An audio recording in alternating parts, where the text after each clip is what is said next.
전세금을 돌려주기 위한 대출 관련 규제가 이번 달 말부터 1년 동안 완화됩니다. 보증금 반환 목적에 한해 총부채 원리금 상환 비율 DSR 40% 규제 대신 총부채 상환 비율 DTI 60%를 적용해 대출 한도를 늘려주는 겁니다. 전셋값이 떨어지면서 보증금을 돌려주기 어려워진 집주인이 늘고 있는 상황을 고려한 조치입니다. 34평에 18억, 20억 막 이렇게 내놓으셨다가 평균적으로는 14억, 15억 이 정도에 서울은 2, 3억 정도 떨어지지 않았을까요? 반포나 서초나 송파나. 실제로 올해 들어 5월까지 관련 대출 규모는 3조 원이 넘습니다. 지난 2017년 1조 원대에서 급증한 겁니다. 이런 상승세로 2017년부터 쌓인 대출액만 30조 원에 육박합니다. 커지고 있는 역전세 위험은 한국은행이 발표한 보고서에도 고스란히 드러납니다. 지난해 1월 25%였던 역전세 위험 가구 비중이 올해 4월 50%를 훌쩍 넘긴 겁니다. 문제는 올해 하반기부터 역전세난이 더 커질 수 있다는 점입니다. 국내 전세 보증금 규모는 900조 원 정도로 추정됩니다. 이 가운데 1년 안에 만기가 되는 전세금이 300조 원을 넘어설 것으로 예상되기 때문입니다. 이런 상황에 세입자 피해를 최소화하기 위해 관련 대출 규제를 푼 거지만 부작용 우려도 큽니다. 역전세난에 취한 집주인들은 상당수가 무리하게 갭 투자를 이용해서 다주택자가 됐을 가능성이 큰데 부동산 불패라는 잘못된 신호를 다시 시장에 줄 가능성이 커서 또 이미 1,800조 원 넘는 가계부채 문제가 이번 규제 완화로 더 심각해질 수 있다는 지적도 나옵니다. YTN 이영훈입니다. 인천과 서울, 강서구의 빌라 등을 중심으로 사회 문제로까지 비화한 전세 사기. 신축 빌라 등의 정확한 가격을 모르는 맹점을 이용하는 바람에 피해자가 잇따른 것입니다. 이 같은 전세 사기 여파 등으로 연립과 다세대 주택 등의 거래는 급감했습니다. 5월까지 단독 다가구 매매는 전년에 비해 38.8%, 연립 다세대 매매는 47.1% 급감하며 역대 최저치를 기록했습니다. 연립과 다세대 주택 같은 비아파트 거래가 역대 최저치를 기록한 것은 투자 가치가 낮은 데다가 황금성이 떨어지기 때문인데요. 특히 전세 사기 여파로 수요자들로부터 외면받은 결과로 분위되고 있습니다. 비아파트 거래량 급감에 따라 5월까지 전국 주택 매매량은 22만여 건으로 지난해 같은 기간에 비해 14.6% 감소했습니다. 이는 관련 통계를 집계하기 시작한 2006년 이래 가장 작은 규모입니다. 반면 아파트 매매량은 규제 완화 영향 등으로 회복세를 나타내고 있습니다. 올 들어 5월까지 아파트 매매는 16만 3천여 건으로 역대 최저였던 지난해 같은 기간보다 5% 증가했습니다. 아파트 가격 상승기에는 빌라와 단독주택이 대체제 역할을 하지만 지금은 아파트에 대한 주거 선호도가 압도적으로 높고 주거 문화의 대세로 자리 잡음에 따라 아파트 쏠림 현상은 더욱 심화될 것으로 전망됩니다. 주택 경기가 완전히 회복돼 빌라나 다세대 주택까지 온기가 전달되기 전까지는 비아파트의 침체기는 당분간 지속할 수밖에 없을 것으로 보입니다. YTN 이동호입니다.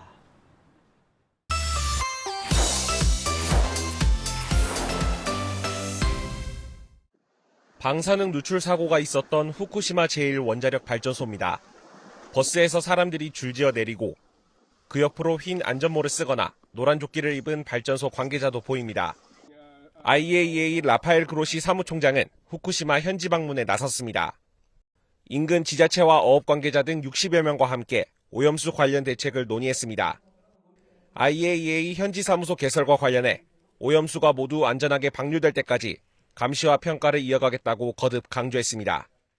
We are going to stay here with you for decades to come until the last drop of the water which is accumulated around the reactor has been safely discharged. 하지만 원전 인근 주민들은 여전히 걱정이 앞섭니다. 오염수가 방류되면 소문 피해로 큰 타격을 입는 건 어업인들인 만큼 대화로 해결하는 게 우선이란 겁니다. 地元の漁業の人たちがまだ相当反対してるんで、そこで折り合いつくかどうかですよね。実際ほら放水したら実際多分売れなくなるんじゃないですか。 후쿠시마산 수산물엔 인근 주민들조차 선뜻 손을 가지 않는다고 고백도 나왔습니다.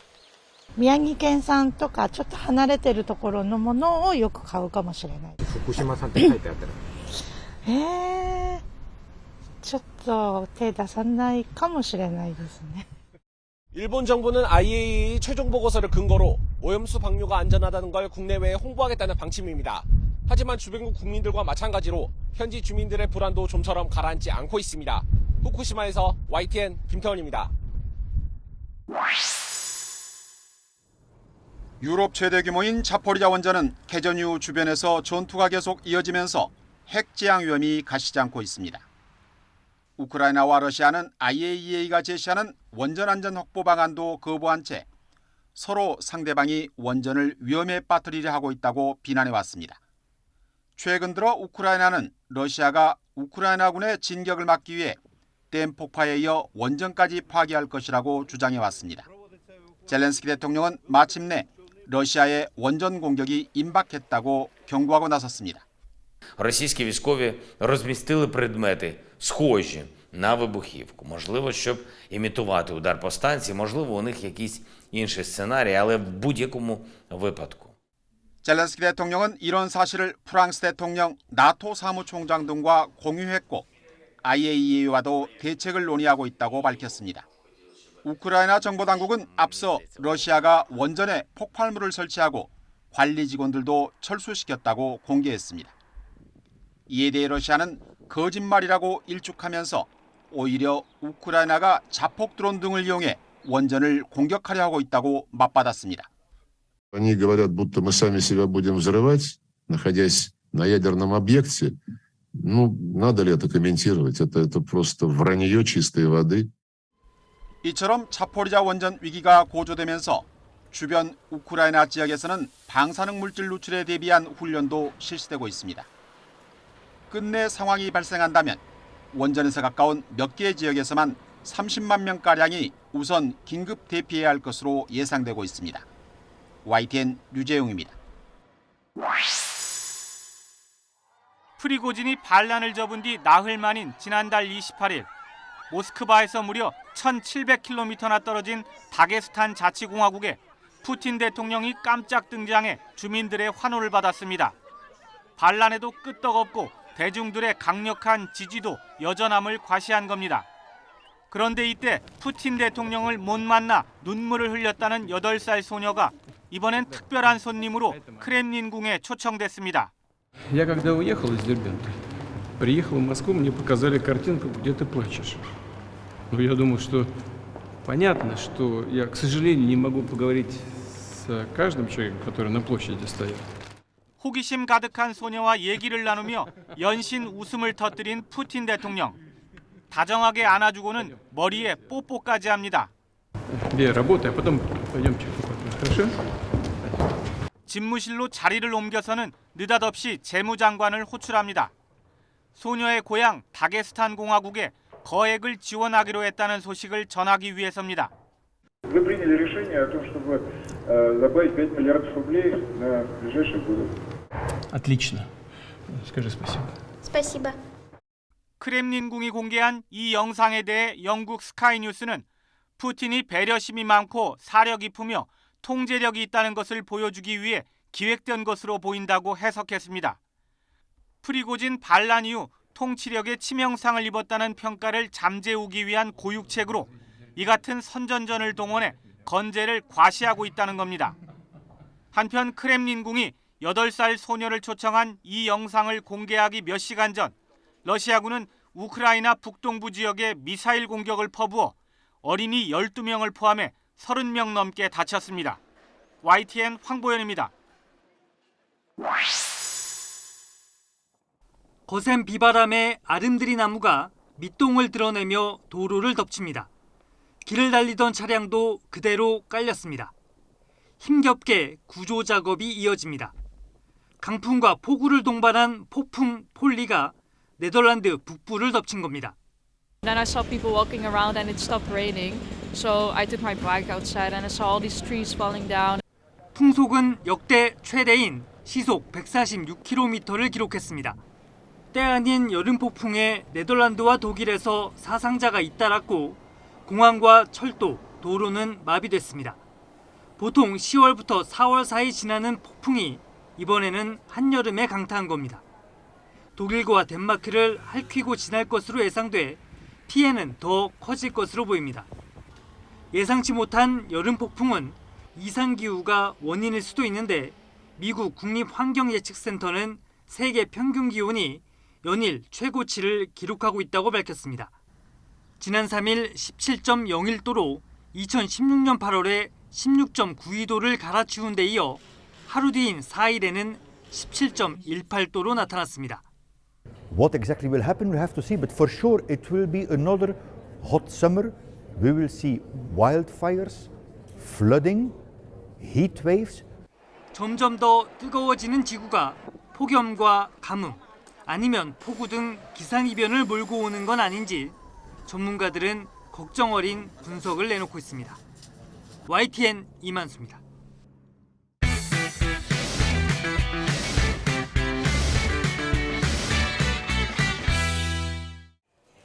출근 시간대 김포공항역. 9호선과 공항철도로 갈아타기 위해 교통카드를 찍는 소리가 쉴 새 없이 울립니다. 영무원들도 직접 나와서 덜 붐비는 쪽으로 이동해달라고 연신 주문합니다. 앞쪽 승강장은 매우 혼잡합니다. 직진하셔서 에스컬레이터 앞쪽으로 내려가시면. 김포공항역은 4개 노선이 교차해 원래도 날마다 출근 시간이면 15,000명이 이용하던 곳입니다. 그런데 이달 대곡 소사 구간이 연장된 서해선까지 지나게 되면서 경기 고양과 부천에서도 승객이 모여들고 있습니다. 실제로 서해선이 이어지고 첫 번째 평일이었던 지난 3일 김포공항역 이용객은 한 주 전보다 26% 늘었습니다. 직격탄을 맞은 건 여의도와 강남 등 직장이 밀집한 곳으로 향하는 9호선입니다. 4개 노선에서 9호선으로 환승하는 시민들이 그야말로 물밀듯 쏟아집니다. 승객들은 이미 지옥철로 유명했던 9호선이 더 혼잡해졌다고 입을 모읍니다. 서해선 개통하고 나니까 출퇴근 시간에 그 손님들이 한 30-40%는 늘어난 것 같아요. 김포공항역에서 출발하는 9호선 급행열차를 직접 타봤습니다. 기점인데도 열차 안이 벌써 꽉 찼습니다. 또 역을 지날수록 승객들이 더해져서 움직이기가 점점 힘들어집니다. 승객들은 일터에 도착하기도 전에 만원 열차에서 녹초가 되는 겁니다.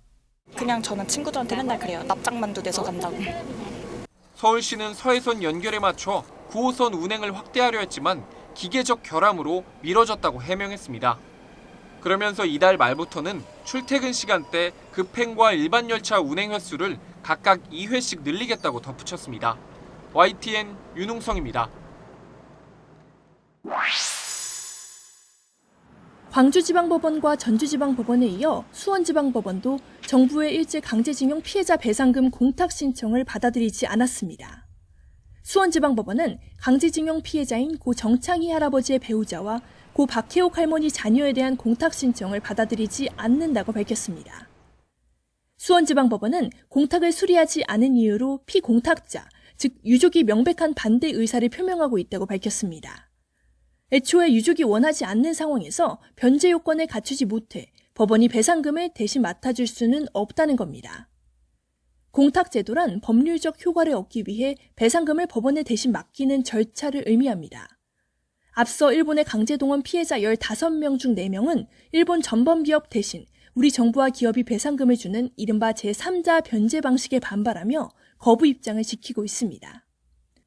그러자 정부는 피해자들의 배상금을 법원에 대신 맡기고 보관을 위탁하는 공탁 신청을 했지만 잇따라 법원에 제동이 걸리고 있습니다.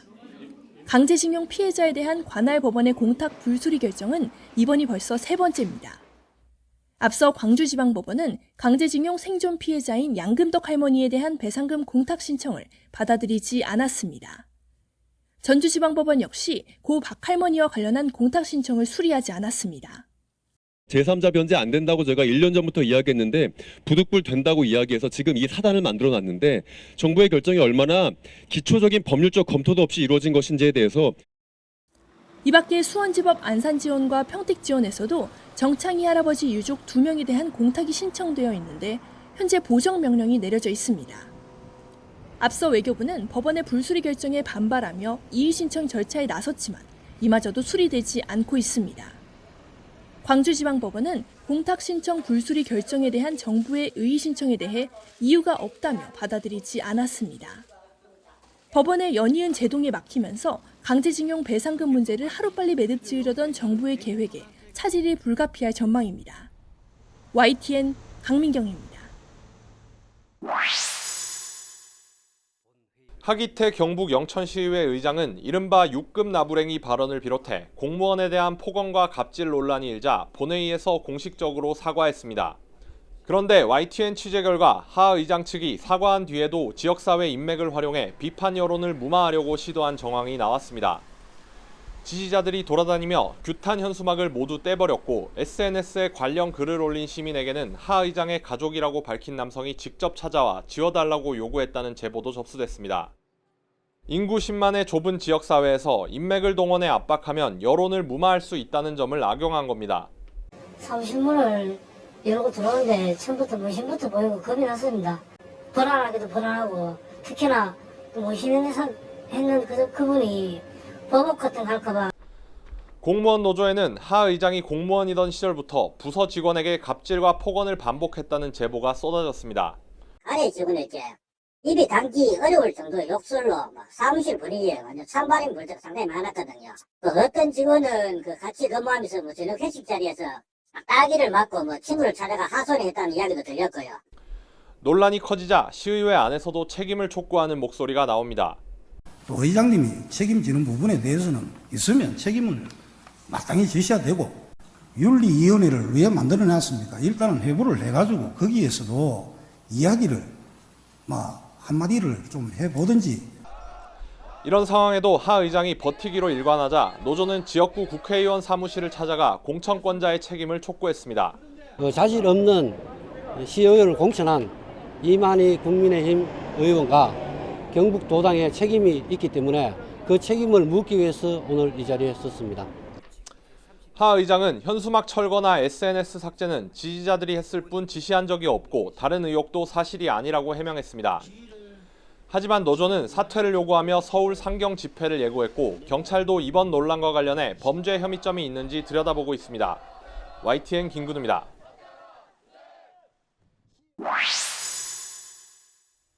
집 냉장고에서 시신으로 발견된 영아 2명의 친부 40대 이모 씨.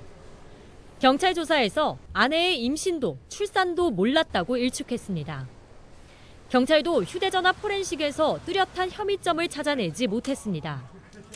결국 이 씨는 구속 송치된 부인과 달리 검찰에 넘겨지지 않았습니다. 태어난 지 8일 된 아기를 온라인으로 알게 된 사람들에게 넘겼다는 이른바 화성 영아유기 사건에서도 친모와 친부는 다른 처분을 받았습니다. 경찰은 친모에겐 영아유기, 친부에겐 영아유기 방조 혐의를 적용했습니다. 아기를 건네는 현장에 둘이 같이 나갔다고 인정했는데도 엄마가 유기를 주도했고 아빠는 상황을 지켜보는 데 그쳤다고 판단한 겁니다. 숨진 아기의 시신을 유기한 혐의로 체포됐다가 석방된 경기도 과천 50대 여성과 관련해서도 친모에게만 수사가 집중될 뿐 친부인 남편은 참고인 조사조차 받지 않았습니다. 지난 2013년부터 9년 동안 영아를 살해하거나 유기한 혐의로 경찰에 붙잡힌 447명 가운데 남성은 78명, 17%로 집계됐습니다. 영아 살해와 유기죄의 처벌 대상이 직계 존속, 보통 부모인 것을 고려하면 피의자 10명 가운데 친부는 2명도 안 되는 셈입니다. 수사기관부터 친모에게 초점을 맞추는 데다 법률 조항도 여성을 가해자로 전제하다 보니 친모만 온전히 책임을 지게 된다는 비판이 나옵니다. 영아 살해와 관련된 법 문구 자체가 치욕을 은폐하기 위함이라고 해서 사실상 여성을 전제한 것으로 보이는 측면이 있고 실제 입건 건수도 여성이 훨씬 많은 부분을 차지하고 있어 책임을 여성에게 전가하는 것이 아닌가. 친부도 아이를 함께 낳은 만큼 보다 적극적으로 수사해야 한다는 지적입니다. 무엇보다 미혼모도 아이를 키울 수 있도록 안전망이 구축되고 사회의 시선도 바뀌어야 부모가 끔찍한 범죄에 내몰리는 일도 어린 목숨이 쓰러지는 일도 막을 수 있을 것으로 보입니다. YTN 황보혜경입니다. 지난 5월 서울 금천구에서 40대 여성이 사실상 동거해온 연인에게 살해당했습니다. 남성에게 헤어지자고 하자 폭행했고 이에 경찰에 신고하자 보복 살해한 것으로 나타났습니다. 데이트 폭력 신고 때문에 혹시 보복하셨을까요? 일로 들어가야 돼. 맞아요. 네, 뭐라고요? 맞다고요? 네, 맞는 것 같아요. 이별 과정이 살인이라는 극단적인 결과로 이어진 건데 실제로 이별을 겪는 과정을 전후해 폭력 피해가 심각한 것으로 나타났습니다. 성인 남녀 9천여 명을 조사한 결과 이혼과 별거, 동거 종료를 겪은 사람의 절반은 당시 배우자나 파트너에 의해 폭력을 경험한 적 있다고 응답했습니다. 결혼 생활을 유지하고 있거나 동거 중이라고 답한 응답자의 평생 폭력 피해 경험률과 비교해 3.5배 정도 높았습니다. 특히 이별을 겪은 여성 3명 가운데 1명은 신체적 폭력을, 5명 중 1명은 성적 폭력을 당한 것으로 나타났습니다. 이번 가정폭력 실태 조사에서는 교제 폭력이 늘어나는 점을 고려해 비혼 동거도 처음 조사 대상에 포함됐습니다. 연인 사이 폭력은 가정폭력 처벌법이나 스토킹 처벌법 대상에서 빠져 있어 가해자 격리 등 피해자 보호 조치가 미흡한 상황입니다. 피해자 보호 강화를 위해 기존 스토킹 피해자에게 지원하고 있는 긴급 주거 지원을 교제폭력 피해자까지 확대하여 지원할 예정입니다. 정부는 조사 결과를 가정폭력 예방과 피해자 보호 및 지원 정책 발굴에 활용할 계획입니다. YTN 신윤정입니다. 경기 안성시 장애인 시설에 거주하던 지적장애 1급 30대 A씨. 엉덩이에는 고름을 뽑아내기 위해 20cm를 절개한 수술 자국이 선명합니다. A씨가 진단받은 병은 균이 피부 조직과 장기에 침투하는 괴사성 근막염으로 확인됐습니다. 감염 부위가 빠른 속도로 확산돼 치사율이 최대 40%에 이르는 치명적인 질병으로 알려져 있습니다. 하지만 A씨 보호자가 시설로부터 이 사실을 전달받은 건 이미 폐혈증까지 진행돼 생명이 위독한 때였습니다. A씨는 2차례 이어진 수술로 현재 휠체어에 의지하고 있습니다. 혈증이 이미 진행이 됐었어요. 네. 염증 수치가 33이었어요. 지금 이 아이는 가다가도 죽는다. 잘못하면 너무나 위험한 상태다. 문제는 시설에서 괴사성 근막염에 걸린 입소자가 A씨가 처음이 아니었다는 겁니다. 지난해 1월 2명을 시작으로 1년여 동안 11차례나 발병이 이어졌고 A씨가 감염됐던 지난해 7월에는 5명이 동시에 감염되기도 했습니다. 같은 병으로 3차례 수술을 받아야 했던 다른 입소자 보호자가 들은 설명은 코로나 백신 부작용으로 보인다는 말뿐이었습니다. 또 병이 재발해 고름을 빼내기 위한 허리 절개 수술을 할 때도 보호자에게 연락하지 않았습니다. 찔렀다는 얘기도 안 하고 제가 이걸 분명히 고지했거든요. 재발하면 빨리 저한테 연락을 하셔라. 그럼에도 불구하고 2차 재발했는데도 숨겼어요. 결국 괴사성 근막염 집단 발병 사실은 첫 발병이 있은 지 7개월 뒤에야 보호자 신고로 지자체 등 외부에 알려졌습니다. 이후 보건소가 역학조사를 벌였지만 아직 구체적인 원인을 찾지 못했습니다. 보건소 의뢰를 받은 감염내과 전문의는 집단 발병이 가능한 전염병이 아니어서 구타에 의한 감염일 수 있다고 자문했습니다. 결국 지난 4월에서야 해당 장애인 시설은 한 입소자가 밖에서 갖고 온 주사기가 발견됐다고 밝혔습니다. 이 주사기로 다른 입소자를 찔렀다고 진술했다며 이 때문에 집단 발병이 일어났다고 공지한 겁니다. 구체적인 발병 원인을 묻는 YTN의 문의에 해당 장애인 시설 측은 은폐할 뜻은 없었다면서도 공식 답변은 거절했습니다. 경기도 장애인 권익옹호기관은 입소자들 집단 발병 과정에 방임이 의심된다고 보고 지난달 시설에 대한 경찰 수사를 의뢰했습니다. 경기 안성시의회는 주무부서와 시설을 찾아 입소자의 안전을 살피는 긴급 점검에 나섰습니다. 지난 2005년부터 운영된 시설은 결국 지난달 자진 폐지하겠다고 지자체에 신고한 것으로 확인됐습니다. 매년 국비를 포함해 16억 원을 지원하는 안성시는 시설에 대한 행정처분이 가능한지 검토하고 있습니다. YTN 우종훈입니다. 아프거나 혼자 살면서 돌봄이 필요한 중장년, 질병이나 장애가 있는 가족을 돌보는 가족 돌봄 청년, 일상 돌봄 서비스를 새롭게 받게 되는 대상입니다. 사회복지사 등이 집에 와서 돌봄과 집안일, 은행 업무 등을 도와주고 시장에도 함께 가줍니다. 독립적 일상생활이 불가능할 경우 월 최대 72시간까지 서비스가 제공됩니다. 고립감이나 우울감을 해소하기 위한 심리 상담이나 교류 증진을 모색하는 특화 서비스도 있습니다. 식사나 영양관리, 병원 동행에 더해 여럿이 모여 요리하고 식사하는 소셜 다이닝 프로그램도 준비되어 있습니다. 대상자로 선정되면 필요한 서비스를 선택하고 지자체에서 이용권을 발급받아 이용할 수 있습니다. 노인이나 어린이, 장애인들이 주 고객이던 돌봄 서비스를 확대하는 것으로 고독사에 취약한 중장년층과 또래보다 우울증 위험이 7배 높다는 가족 돌봄 청년이 그 대상입니다. 그동안 돌봄 차원에서 소외되어 온 가족 돌봄 청년이나 중장년층과 같은 분들에게 최초로 돌봄 서비스를 제공하는 것입니다. 이는 윤석열 정부에서 처음으로 시행하는 것입니다. 국민 누구나 필요한 복지 서비스를 누릴 수 있도록 소득에 따라 대상을 제한하지 않기로 했습니다. 대신 어려운 사람은 공짜로, 형편이 괜찮은 사람은 차등적으로 돈을 내고 이용하도록 했습니다. 기준 종이 소득의 160%를 넘는 중산층도 본인 부담 100%의 조건으로 이용할 수 있습니다. 일상생활이 불가능한 경우, 또 현저히 곤란한 경우, 그런 경우에는 우선권을 받을 수 있도록 돼 있고요. 고립되어 있는, 그러니까 고독사 위험군 그런 분들이 우선권을 받을 수도 있도록 되어 있습니다. 정부는 공모를 통해 선정된 12개 시도 37개 시군구에서 1차로 지역별 서비스를 시작하고 바로 2차 수행 지역을 모집할 계획입니다.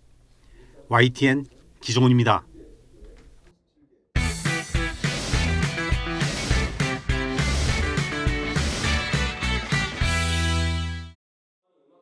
mp3 음원 파일을 사이트에 올렸더니 순식간에 악보로 변해 눈앞에 펼쳐집니다.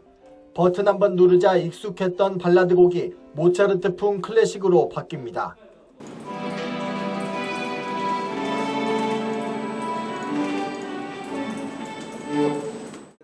국내 음악 플랫폼 업체가 스타트업과 손잡고 선보인 인공지능 서비스입니다.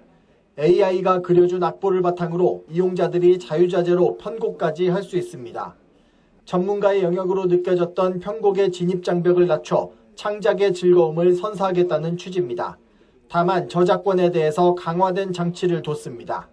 크리에이터들이 편집을 한 그 파일들을 저희 지닐이라 서버에서만 보관되도록 했습니다. 만약 이게 빠져나가서 시중에 유통되면 그 보호장치가 발현되지 않기 때문에 보호장치를 강조한 건 AI 기술로 인한 음악 저작권 문제가 최근 화두로 떠올랐기 때문입니다.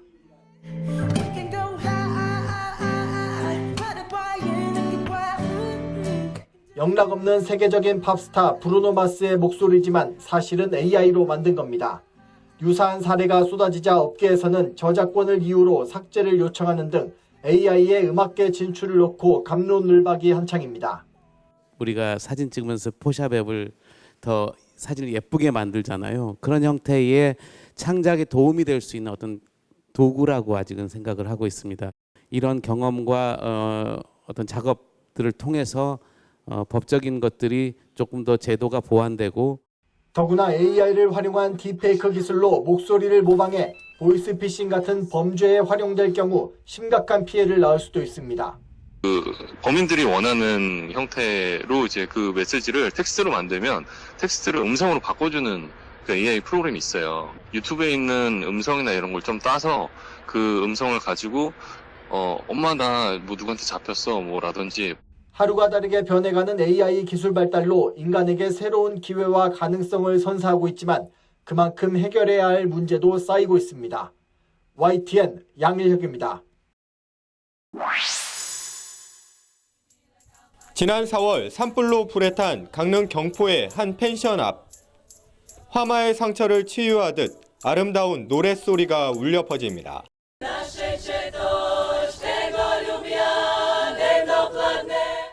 전쟁 상황으로 우여곡절 끝에 강릉 세계 합창대회에 참가한 우크라이나 보그닉 소녀 합창단입니다. 일상이 된 폭격과 공습 경보음 속에서도 연습해온 합창. 산불 이재민들을 위로하기 위해 특별 공연을 선사한 겁니다. Все буде добре. Ми це знаємо на своїй власній досвіду. 강릉 세계합창대회에는 우크라이나 소녀합창단을 비롯해 34개 나라에서 324개 팀, 8천여 명이 참가했습니다. 현대음악과 민속음악 등 28개 종목에서 실력을 겨루고 관광지 거리 공연과 합창단 행진 등도 이어집니다. 바다만 구경하러 왔는데 좋은 음악까지 들어서 너무 좋네요. 세계 최대 규모로 꼽히는 세계합창대회는 2000년 오스트리아 대회를 시작으로 2년마다 열리고 있습니다. 이번 대회는 12번째로 국내에선 2002년 부산에 이어 두 번째입니다.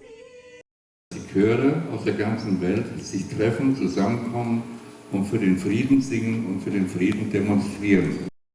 지난 3일 개막한 강릉 세계합창대회는 이곳 경포해변과 강릉 아트센터 등 강릉 시내 일대에서 오는 13일까지 11일 동안 펼쳐집니다.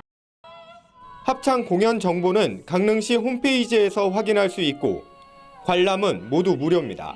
YTN 송세혁입니다.